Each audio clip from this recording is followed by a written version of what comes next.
If you're buying property, probably my favourites have always been the smaller suites, to be honest with you. Rather than having all your eggs in one basket, much better to buy 2 or 3 small suites, and at least if they're in very bad economic times, at least one of them is bound to be rented. Probably, we have a very high success ratio here at Downtown Suites. The small suites we're always renting very readily.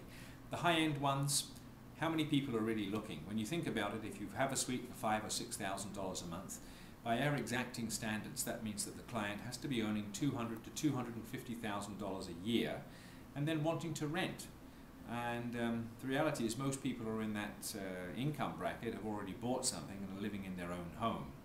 So very difficult to actually find tenants that are worthy for those suites. There's a lot of people with illegitimate income who are looking for those things, but we just won't rent to them. And so there's a real difficulty there with the harder suites. And another thing is there's just so many of them have come on the market in the last little while, with the Ritz, the Flatiron, the Grace, the Shangri-La, and dozens and dozens of these suites. And the reality is there just isn't the market in a little town like Vancouver to absorb all of these things. So the bread and butter suites, the $1,200 a month to $1,500 for young urban professionals, they're still well sought after, and we're renting them. And it's a very price-driven market right now. Providing the price is right, we are renting it. We're getting a very good success ratio, but as I say, the success is mainly in the lower end of the market. Sales side is improving. There has been a window for purchasing. 2 of the girls in the office bought suites this month, which is encouraging.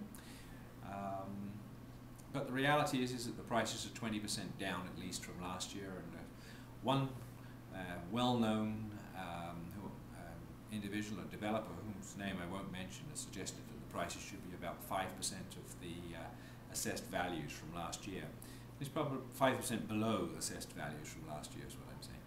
So maybe that's slightly pessimistic, but I think that's closer to where the reality of the marketplace is now. But all in all, we've got a fairly good steady market, and providing your suite is priced properly, you're going to get it rented.